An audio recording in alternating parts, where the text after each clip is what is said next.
ഇന്നിപ്പോൾ സാരി ബ്ലൗസിൻ്റെ ഒരു നീ ലെങ്ത് പഫ് സ്ലീവാണ് ചെയ്യാൻ പോകുന്നത്.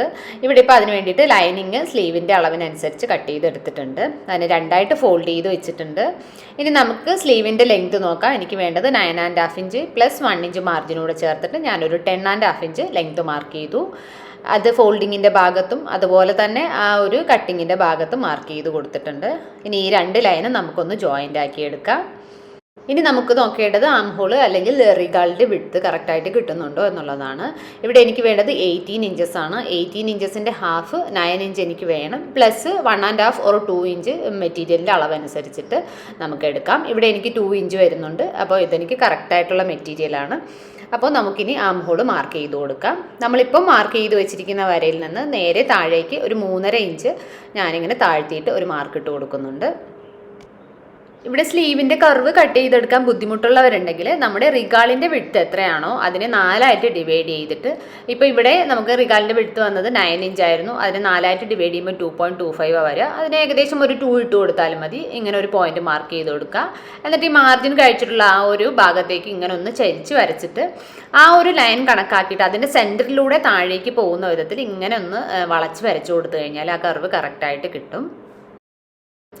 ഇനി നമുക്ക് ആം ഹോൾ ഒന്ന് മെഷർ ചെയ്ത് നോക്കാം. ഇവിടെ വേണ്ടത് 9 ഇഞ്ചസ് ആണ്. 9 ഇഞ്ച് എവിടെയാണോ വരുന്നത് അവിടെ മാർക്ക് ചെയ്ത് കൊടുത്തിട്ടുണ്ട്. ബാക്കിയുള്ളത് 2 ഇഞ്ചസ് മാർജിനാണ്, അതും മാർക്ക് ചെയ്ത് കൊടുത്തിട്ടുണ്ട്. പിന്നെ താഴെയുള്ള സ്ലീവ് റൗണ്ട് വരുന്നത് 10 ഇഞ്ചാണ്. അപ്പോൾ അതിൻ്റെ ഹാഫ് നമ്മളിവിടെ 5 ഇഞ്ചിൽ ഒരു മാർക്ക് ചെയ്ത് കൊടുക്കുന്നുണ്ട്. പ്ലസ് ഒരു 2 ഇഞ്ച് നമ്മൾ മാർജിനും കൊടുക്കുന്നുണ്ട്. ഇനി ഈ രണ്ട് ലൈനുകൾ നമുക്കൊന്ന് ജോയിൻ്റ് ആക്കിയിട്ട് ഈ മെറ്റീരിയൽ ഒന്ന് കട്ട് ചെയ്തെടുക്കാം. ഇനി നമുക്ക് സ്ലീവിൻ്റെ ഫ്രണ്ട് സൈഡിൽ ഒരു എക്സ്ട്രാ ഡെപ്ത് കൊടുക്കാം. അതിന് വേണ്ടിയിട്ട് കർവ് സ്റ്റാർട്ട് ചെയ്യുന്ന ഭാഗത്ത് നിന്ന് ആ കർവ് എൻഡ് ചെയ്യുന്ന ഭാഗത്തേക്ക് ഒരു 1/4 ഇഞ്ച് ഞാനിങ്ങനെ ഡെപ്ത് എക്സ്ട്രാ ആക്കി കൊടുത്തിട്ടുണ്ട്. ഇപ്പോൾ രണ്ട് സ്ലീവിലേക്കും വേണ്ടിയിട്ടുള്ള ലൈനിങ് മെറ്റീരിയൽ ഇവിടെ റെഡിയാക്കി വെച്ചിട്ടുണ്ട്. ഇനി നമുക്ക് ഇതിൻ്റെ സാരി ഫാബ്രിക്കും കൂടി കട്ട് ചെയ്തെടുക്കാം. ഇവിടെ ഇപ്പം ഈ കസവ് പോർഷൻ ഞാൻ സെപ്പറേറ്റ് ചെയ്ത് കട്ട് ചെയ്ത് വെച്ചിട്ടുണ്ട്. അതുപോലെ തന്നെ പഫിലേക്ക് വേണ്ടിയിട്ടുള്ള പോർഷനും കട്ട് ചെയ്തെടുത്തിട്ടുണ്ട്. ആദ്യം നമുക്ക് ഈ ഒരു കസവിൻ്റെ അല്ലെങ്കിൽ ആ ഒരു ബോർഡറായിട്ട് വെക്കുന്ന ഭാഗത്തിൻ്റെ വിഡ്ത്ത് നോക്കാം. ഇപ്പോൾ ചെറിയ രീതിയിൽ മുകളിലും താഴെ ഒരു ബ്ലൂവും കൂടി വിട്ടതിന് ശേഷം നോക്കുവാണെങ്കിൽ ഒരു 4 ഇഞ്ച് വരുന്നുണ്ട്. ആ ഒരു 4 ഇഞ്ച് ഞാൻ ഈ ഒരു ലൈനിങ്ങിൻ്റെ രണ്ട് ഭാഗത്തായിട്ട് ഇങ്ങനെ മാർക്ക് ചെയ്ത് കൊടുക്കുന്നുണ്ട്. ഇപ്പോൾ സ്ലീവ് ലെങ്ത്തിൽ ഈ 4 ഇഞ്ച് കഴിഞ്ഞിട്ട് ബാക്കി എത്രയാണോ ഉള്ളത് ആ ഒരു വിഡ്ത്തിലാണ് നമ്മളിപ്പോൾ പഫിന് വേണ്ടിയിട്ടുള്ള മെറ്റീരിയൽ കട്ട് ചെയ്യേണ്ടത്. ഇവിടെ 6.5 ഇഞ്ചാണ് വരുന്നത്. പ്ലസ് ഒരു 1/2 ഇഞ്ച് നമുക്ക് അവിടെ സ്റ്റിച്ച് ചെയ്യാനുള്ള മാർജിനോട് ചേർത്ത് ഒരു 7 ഇഞ്ചിലാണ് ഈ പഫിന് വേണ്ടിയിട്ടുള്ള മെറ്റീരിയൽ കട്ട് ചെയ്തെടുത്തിരിക്കുന്നത്.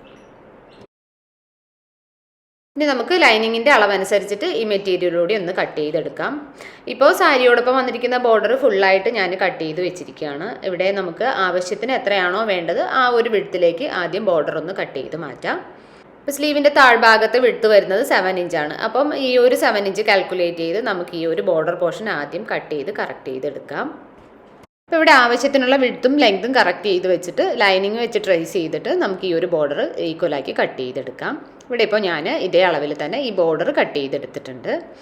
ഇനി നമുക്ക് പഫിൻ്റെ പോർഷനും കൂടി കട്ട് ചെയ്തെടുക്കാം. ഇവിടെ ഇപ്പം ആവശ്യത്തിന് വേണ്ട വിഡ്ത്ത്, അതായത് 7 ഇഞ്ച് വിഡ്ത്തിലാണ് ഞാനിവിടെ ഈ മെറ്റീരിയൽ കട്ട് ചെയ്തെടുത്തിരിക്കുന്നത്. ഇപ്പം അതിൻ്റെ ലെങ്ത്ത് നോക്കുവാണെങ്കിൽ നമുക്ക് ആവശ്യത്തിനുള്ളതിൽ നിന്നും ഇത്രയും ഒരു പോർഷൻ എക്സ്ട്രാ വന്നിട്ടുണ്ട്. ഈ ഒരു പോർഷനാണ് നമുക്ക് പഫ് അല്ലെങ്കിൽ ആ ഒരു ചുരുക്കമായിട്ട് വരുന്നത്. നമ്മൾ എത്രത്തോളം എക്സ്ട്രാ മെറ്റീരിയൽ വരുന്നുണ്ടോ അത്രത്തോളം കൂടുതൽ പഫ് നമുക്ക് കിട്ടും. പിന്നെ ഇവിടുത്തെ ഫ്ലീറ്റ്സ് എടുക്കുന്ന സമയത്ത് നമ്മളിപ്പോൾ ആം ഹോളിൻ്റെ ആ ഭാഗത്ത് നിന്നും നമ്മുടെ ഈ ഒരു ഫോൾഡിങ്ങിൻ്റെ ഭാഗം വരെ എത്ര വരുന്നുണ്ടോ അത് കഴിഞ്ഞുള്ള ഈ എക്സ്ട്രാ ഭാഗം എത്രയാണെന്ന് കാൽക്കുലേറ്റ് ചെയ്യുക. ഇപ്പോൾ സപ്പോസ് ഇവിടെ 6 ഇഞ്ചാണ് വരുന്നതെങ്കിൽ അതിൽ 1/3 ഭാഗം നമുക്ക് റെഡി ആയിട്ട് കിട്ടും. അപ്പോൾ 6 ഇഞ്ചിൻ്റെ ആ ഒരു എക്സ്ട്രാ പോർഷനിൽ നിന്ന് നമ്മളിപ്പോൾ ഒരു 1/4 ഇഞ്ചുള്ള ഫ്ലീറ്റ്സുകളാണ് എടുക്കുന്നതെങ്കിൽ നമുക്ക് ഏകദേശം 2 ഇഞ്ച് അവിടെ നിന്ന് കിട്ടും. അപ്പോൾ ഈ ഒരു 2 ഇഞ്ച് കൂടി മൈനസ് ചെയ്തിട്ട് നമുക്ക് ഈ ഫ്ലീറ്റ് എടുക്കേണ്ട ഭാഗം മാർക്ക് ചെയ്താൽ മതി. ഇപ്പോൾ ഇവിടെ ആം ഹോളിൻ്റെ ഭാഗത്ത് 10 ഇഞ്ചാണ് വിഡ്ത്ത് വന്നിരിക്കുന്നത്. അപ്പോൾ ഇതിൽ നിന്നൊരു 2 ഇഞ്ച് കുറച്ചിട്ട് 8 ഇഞ്ചിൽ ഞാനൊരു മാർക്ക് ഇട്ട് കൊടുക്കുന്നുണ്ട്. ഈ തുണിയുടെ മറു സൈഡിൽ നമ്മൾ ഇതേപോലെ തന്നെ 8 ഇഞ്ച് മാർക്ക് ചെയ്ത് കൊടുക്കുന്നുണ്ട്. ഇനി മാർക്ക് ചെയ്ത് വെച്ചിരിക്കുന്ന സെൻറ്റർ പോർഷനിൽ നമുക്ക് ഫ്ലീറ്റ്സുകൾ എടുത്തു കൊടുക്കാം.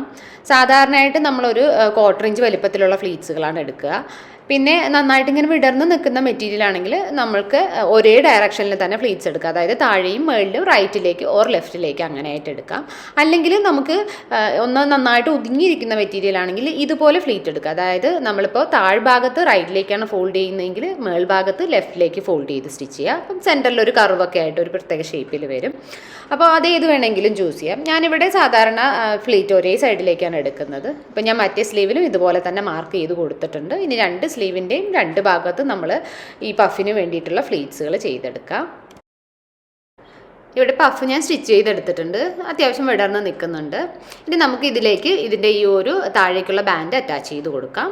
ഇവിടെ ആം ഹോൾ ഭാഗത്ത് വിട്ട് അനുസരിച്ചിട്ടാണ് നമ്മൾ ഈ ഫാബ്രിക് കട്ട് ചെയ്തിരിക്കുന്നത്. അപ്പോൾ അതുകൊണ്ടാണ് ഈ ഒരു പോർഷനിൽ കുറച്ച് എക്സ്ട്രാ കാണുന്നത്. അപ്പോൾ ഇത് അറ്റാച്ച് ചെയ്തതിന് ശേഷം നമുക്കിങ്ങനെ ഇതിന് ഷേപ്പ് ചെയ്ത് കൊടുക്കാം. ഇവിടെ ഞാൻ ഈ ബോർഡർ ഇതിനോടൊപ്പം ഒന്ന് സ്റ്റിച്ച് ചെയ്തു. അതിനുശേഷം ഇതിനെങ്ങനെ പുറത്തേക്ക് മറിച്ചിട്ട് മുകളിലൊരു സപ്പോർട്ട് സ്റ്റിച്ചും കൊടുത്തെടുത്തിട്ടുണ്ട്.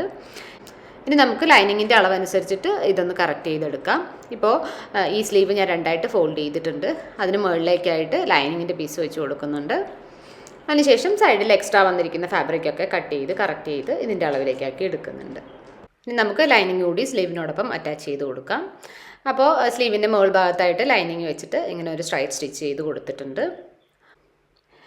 ഇനി ഈ മാർജിനും ഈ ലൈനിങ്ങിൻ്റെ എഡ്ജും കൂടി ചേർത്തിട്ട് ഇതിന് മുകളിലേക്കായിട്ട് ഒരു സ്റ്റിച്ച് കൂടെ ചെയ്ത് കൊടുക്കുന്നുണ്ട്. ലൈനിങ്ങിൻ്റെ മുകളിലും സ്റ്റിച്ച് ചെയ്തിട്ടുണ്ട്. ഇപ്പോൾ ലൈനിങ്ങിൽ നോക്കുകയാണെങ്കിൽ ഫ്രണ്ട് പോർഷൻ മാർക്ക് ചെയ്തിട്ടുണ്ട്. പക്ഷെ നമ്മൾ സ്ലീവിൽ ഇതുവരെയും ഫ്രണ്ടിൻ്റെ എക്സ്ട്രാ ഷേപ്പ് ഒന്നും കൊടുത്തിട്ടില്ല. അപ്പോൾ അത് ചെയ്യുന്നതിന് മുമ്പായിട്ട് നമ്മൾ ഈ ഒരു ബോർഡറിൻ്റെ ഈ ഒരു പോർഷനിൽ ഒരു സ്റ്റിച്ച് കൂടി കൊടുക്കുന്നുണ്ട്. അങ്ങനെ ചെയ്യുമ്പോൾ ഈ ഒരു പഫ് നല്ല വിടർന്ന് നിൽക്കുകയും ചെയ്യും. ഈ ബോർഡർ പോർഷൻ നല്ല സ്റ്റിഫായിട്ട് ഒതുങ്ങി നിൽക്കുകയും ചെയ്യും. അപ്പോൾ ആ ഒരു സ്റ്റിച്ച് കൂടെ ചെയ്തതിന് ശേഷം നമുക്ക് ഫ്രണ്ടിൽ എക്സ്ട്രാ വേണ്ട ഷേപ്പൊക്കെ ഇങ്ങനെ ഒന്ന് കറക്റ്റ് ചെയ്ത് കൊടുക്കാം. ഇവിടെ നമ്മൾ ഈ ബോർഡർ സ്റ്റാർട്ട് ചെയ്യുന്ന ഭാഗത്ത് ഇങ്ങനെ ഒരു സ്റ്റിച്ച് കൊടുത്ത് അത് സെക്യൂറാക്കി എടുത്തിട്ടുണ്ട്. അതുപോലെ തന്നെ ഈ മാർജിൻ ഭാഗത്ത് നമ്മൾ ഈ ഒരു ഫാബ്രിക്കും ലൈനിങ്ങും കൂടി ചേർത്ത് ഇങ്ങനെ അറ്റാച്ച് ചെയ്ത് എടുത്തിട്ടുണ്ട്. ഇനി നമുക്ക് എക്സ്ട്രാ വന്നിരിക്കുന്ന ഈ മാർജിനൊക്കെ കട്ട് ചെയ്ത് കറക്റ്റ് ചെയ്തെടുക്കാം. അപ്പോൾ ഇത്രയായി കഴിഞ്ഞ് കഴിഞ്ഞാൽ നമുക്ക് സ്ലീവ് റെഡി ആയിട്ടുണ്ട്. ഇപ്പോൾ ഇവിടെ നോക്കുകയാണെങ്കിൽ അത്യാവശ്യം ഫ്ലീറ്റൊക്കെ ഉള്ള ഒരു പഫ് തന്നെയാണ് കിട്ടിയിരിക്കുന്നത്. പിന്നെ ഈ ഫ്രണ്ട് പോർഷൻ ഞാൻ ഓൾറെഡി മാർക്ക് ചെയ്ത് വെച്ചിട്ടുണ്ട്. അപ്പോൾ ഇനി നമുക്ക് ഇത് ആം ഹോളുമായിട്ട് ജോയിൻ്റ് ആക്കി കൊടുക്കുകയാണ് ചെയ്യുന്നത്. ഇവിടെ സ്ലീവ്സ് ബ്ലൗസിനോടൊപ്പം അറ്റാച്ച് ചെയ്ത് കൊടുത്തിട്ടുണ്ട്.